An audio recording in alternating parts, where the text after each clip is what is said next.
नमस्कार दोस्तों, मैं कुमार चैतन्य आपका स्वागत करता हूँ योगपंथ संस्थान, जो कि जिस संस्था से मैं जुड़ा हुआ हूँ इसके बारे में आपको बताऊँगा कि इस संस्थान में हम आपको सभी योग से जुड़े, भारतीय संस्कृति से जुड़े हुए जितने भी क्रियाकलाप हैं, जो कार्यक्रम हैं, उसके बारे में बताते हैं। और जो नया हमारे सामने आता है या संस्कृति को जिस तरह से हम देखते हैं, उसे जिस तरह से हम आगे बढ़ा सकते हैं, और हमारे जो पुराने लोग थे, प्राचीन समय से जो संस्कृति विलुप्त हो गई थी, उसे अब नए सिरे से आधुनिक समय में उसका दोबारा से प्रचार प्रसार शुरू हो गया है। तो इसमें क्या है, जैसे कि आपको पता होगा कि संस्कारों का हमारे धर्म में बहुत ही महत्व रहा है कि संस्कारों के बिना एक अच्छे वंश की, कुल की जो है दृष्टि से, किस दृष्टि से हम उसे देख रहे हैं, तो हम उसका बहुत महत्व रखते हैं। और इसके बारे में आपको हम बताना चाहेंगे कि हमारे धर्म में 16 संस्कारों का वर्णन है। इन 16 संस्कारों में सबसे पहले मैं आपको बताता हूँ कि संस्कार बनते कैसे हैं। ये जो संस्कार हैं, ये जो है हमारे गुणों से, कर्मों से, गुणों को विकसित करते हुए कि कौन सा गुण किस प्रकार से विकसित हो रहा है और वो हमारी अंतरात्मा चित्त को प्रभावित कर रहा है। तो उसी चीज़ को हम जब प्रगाढ़ कर लेते हैं तो वो संस्कार में परिवर्तित हो जाता है और वो हमारे अंत समय तक हमारे साथ जाते हैं। संस्कार कभी भी विलुप्त नहीं होते हैं। संस्कार जो हैं जन्म जन्मांतर तक रहते हैं। ठीक है, तो अब मैं इसे स्टार्ट करना चाहूँगा। सबसे पहले आता है गर्भाधान संस्कार। इस संस्कार में जो है, जब स्त्री और पुरुष का संयोग होता है तो संयोग के पश्चात जो है एक नए जन्म की उत्पत्ति होती है। तो इस संस्कार को हम जो है सबसे पहला संस्कार मानते हैं। इसके बाद आता है पुंसवन। पुंसवन संस्कार में क्या होता है, जब बच्चा छोटा होता है, माता के गर्भ में होता है, 2-3 महीने तक की जो उसकी अवस्था होती है, उसमें सबसे पहले उसका हृदय बनता है, उसके बाद बाकी अंगों का बनना होता है। तो उस संस्कार में हम इसे जो है द्वितीय संस्कार के रूप में लेते हैं। तृतीय संस्कार होता है सीमांतोनयन संस्कार में जब बच्चा 5 महीने का हो जाता है, तो उससे जब बच्चा गर्भ में ही रहता है उस समय भी, और 8 महीने तक की जो अवस्था कहलाती है, वो इसी संस्कार के अंतर्गत आती है। इस संस्कार में क्या है, माता के केशों पे को सहलाना, उन्हें दुलारना, प्यार से रखना, उन सब चीज़ों का जो प्रभाव है वो जो है नवजात बच्चा जो कि होना होता है उस पर पूर्ण रूप से पड़ता है। इसके बाद हम चौथे नंबर पे आते हैं जात कर्म एक बहुत महत्वपूर्ण संस्कार है। इसमें क्या है, बच्चों का जन्म के समय जो शुद्धिकरण का माहौल रहता है, किस तरह का वातावरण रहता है, उसका बहुत ध्यान रखना पड़ता है। जैसे कि बहुत से धर्म में आपने सुना होगा, सोने की अंगूठी होती है, उसका जो है पानी करके बच्चे को पिलाया जाता है, सरसों के तेल का दीपक जलाया जाता है, और बहुत सारी चीज़ें हैं। जैसे हाँ, एक चीज़ मेरे को नहीं ध्यान आई, इसमें छोटा बच्चा होता है, उसकी जीभ पे ओम लिख देते हैं। तो ये सब जो है जातकर्म संस्कार के ही अंतर्गत आते हैं। इसके बाद आता है नामकरण संस्कार। जैसे कि आपको पता होगा कि किसी भी व्यक्ति को किस नाम से पुकारा जा रहा है, उसकी चित्त में उसके हिसाब से क्या वृत्ति बनती है, कैसी भावना है, किस तरह से हम उसे बुलाते हैं। तो नाम एक बहुत ही मुख्य चीज़ होती है। तो वो ये जो है जो संस्कार है, नामकरण संस्कार 5वें नंबर पे आता है, और इस संस्कार का भी हमारे धर्म में बहुत ही अच्छा महत्व है। इसके बाद आता है निष्क्रमण संस्कार। जैसे कि घर है, घर के बाहर जो है हम जाते हैं, छोटा बच्चा होता है, छोटा बच्चा आप ये जो हम बात कर रहे हैं, जो शिशु होता है 5 महीने 6 महीने तक का जो शिशु होता है, 5 महीने से कम का शिशु में हम विशेष रूप से ध्यान रखते हैं कि उसे अकेले नहीं छोड़ा जाएगा।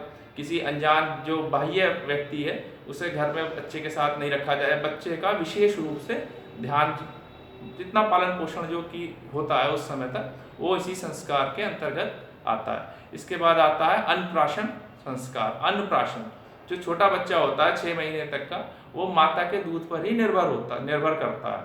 तो उस समय जो है माता का दूध ही उसके लिए सब कुछ, प्रोटीन वैसा, मतलब जितने भी भोजन के जितने भी एलिमेंट्स हैं, 5 एलिमेंट्स हैं, वो सब जो है माता के दूध से पूर्ण हो जाते हैं। तो उसे बाह्य किसी चीज़ की जरूरत नहीं होती। लेकिन आफ्टर 6 मंथ जो है बच्चे को ठोस आहार देना स्टार्ट करते हैं, जो कि उसमें जो विशेष रूप से हम ध्यान रखते हैं सतत्व का, कि जो है सात्विक आहार होना चाहिए वो।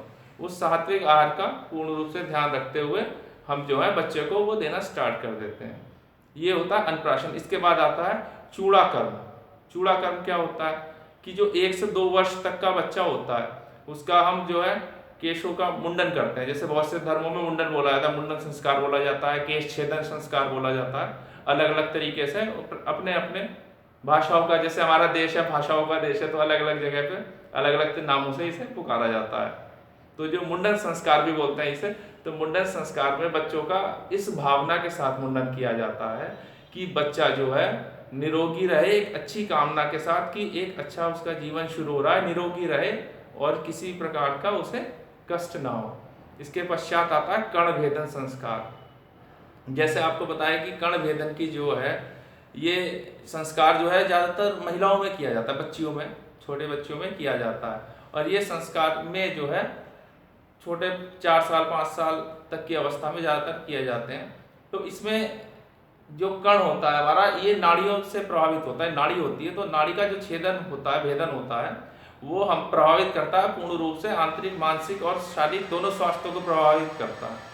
तो इस स्वास्थ्य को लिए जो है कर्ण भेदन बहुत ही उपयोगी है। और ये पुराने समय से है कि ऐसा नहीं है कि केवल नारियों में ही होता है, ये जो है मेल्स में भी, पुरुषों में भी होता है। बहुत से धर्मों में इसका संस्कार का पालन किया जाता है। इसके बाद आता है उपनयन संस्कार, जिसे यज्ञोपवीत संस्कार भी कहते हैं। इसमें क्या होता है 8 साल से लेके 12 साल तक बच्चा क्या होता है शिष्य के रूप में अपने गुरु के साथ रहता है, जिसमें कि वो भाग लेता है 3 तरीके से। उसमें जो है गुरु का ऋण होता है, एक उसका पितृ ऋण होता है और एक जो है उसमें अन्य ऋण होते हैं। तो ये 3 धागे होते हैं सूत्र में, तो ये जो है इस संस्कार के अंतर्गत आते हैं और वहाँ पे वो अपनी 4-5 साल की बेसिक विद्या जो है वो प्राप्त करते हैं। इसके बाद आता है वेदारंभ संस्कार। विद्या का जो मेन आरंभ होता है वो इसी संस्कार में होता है। इसे संस्कार को प्राप्त करने के लिए वो जंगल में सभी लोग जो है साथ में वेदों की, जैसे 4 वेद हैं, तो उनकी पूर्ण रूप से ज्ञान प्राप्त करते हैं। और यह ज्ञान जो है जीवन को जीने के लिए, एक अच्छे लाभकर स्वस्थ जीवन को जीने के लिए बहुत ही जरूरी होता है, और जो हमारे समाज में हमारे कर्मों को निर्धारित करता है कि हमें किस तरह से अपने कर्मों का निर्वहन करना है। इसके बाद आता है संवर्तन संस्कार। समावर्तन संस्कार में क्या होता है कि जब पूर्ण रूप से विद्या ग्रहण कर लेते हैं ऋषि मुनियों के अंतर्गत, जैसे पुरानी प्राचीन विद्या जो हमारी जिस तरह से बताती है कि संस्कार जब ग्रहण कर लिए, अपना उपनयन संस्कार और वेद सब ज्ञान हो गया पूर्ण रूप से, तो वो जो है आ जाते हैं वापस लौट के अपने घर। और जब घर आने की जो प्रोसेस है उस समय जो उनका जो जिस तरह से स्वागत होता है और उन्हें ग्रहण करा, घर में स्वीकृति दी जाती है, वो समावर्तन संस्कार के अंतर्गत आती है। इसके बाद आता है विवाह संस्कार। विवाह संस्कार जो है एक बहुत ही मुख्य संस्कार है, जिसे हाथ देह संस्कार भी कहा जाता है, जिसमें लड़की का हाथ जो है कहा जाता है कि हम अपनी बेटी का हाथ आपके हाथ में, पुरुष के हाथ में देते हैं। तो ये संस्कार जो है बहुत ही मुख्य संस्कार है, जिसमें कि लड़की की उम्र जो है 16 साल और लड़के की उम्र जो है 25 साल बताई गई है मिनिमम, ये होनी चाहिए, जो कि इस संस्कार के लिए अनिवार्य है। इसके बाद आता है वानप्रस्थ संस्कार। वानप्रस्थ संस्कार जो है 51 वर्ष से लेके 75 वर्ष तक की सीमा तक बताया गया है। इसमें क्या होता है कि मनुष्य अपने घर परिवार से विमुख होके वन मतलब जंगल की तरफ प्रस्थान कर जाता है और अपने सामाजिक जो क्रियाकलाप है उसमें जो है लिप्त हो जाता है। वो सभी समाज की सेवा करता है, सभी का देखभाल करता है, उनके दुखों को सुखों को समझता है और इस चीज़ का निर्वहन करता है। इसके बाद आता है संन्यास संस्कार। संन्यास संस्कार में उसके लिए पूरा परिवार, पूरा जो मतलब विश्व होता है उसका परिवार है, वो पूरे परिवार को समान दृष्टि से, समान भावना से देखता है और उसके लिए सब समान होते हैं, और उसी भावना के साथ वो सबके जन कल्याण की भावना से जो है कार्य करता है। और उसके जो इन सब कार्य के कोई संस्कार नहीं बनते हैं, क्यों? क्योंकि संस्कार जो है वो आगे ले जाते हैं, लेकिन वो संन्यास की स्थिति में संन्यास के लिए जा रहा है, इसलिए ये संस्कार जो है बहुत ही मुख्य संस्कार हैं। इसके बाद आता है अंत में अंत्येष्टि संस्कार। अंत्येष्टि संस्कार में जो होता है, जो हमारे धर्म है कि अग्नि को प्रधान माना गया है, जो भी जन्म मृत्यु जो भी है कोई पूजन है तो अग्नि के द्वारा ही होता है। तो जब मनुष्य की देह होती है अंतिम समय में, तो उसे अग्नि में जब प्रवाहित करते हैं, अग्नि उसे दी जाती है, विशेषकर जैसे मुखाग्नि दी जाती है, तो इस भावना के साथ दी जाती है कि वो जो है पूर्ण रूप से उसका जो जीवन है सार्थक माना जाए, और उसके संस्कारों को पूर्ण मानते हुए उसकी ये कामना की जाती है कि वो जो है एक अच्छे जीवन की तरफ, अच्छे अंत की तरफ बढ़ता है और आगे जो है उस चीज़ को, अच्छे गुणों को लेके जाता है। तो दोस्तों ये आपको बताया संस्कार के बारे में।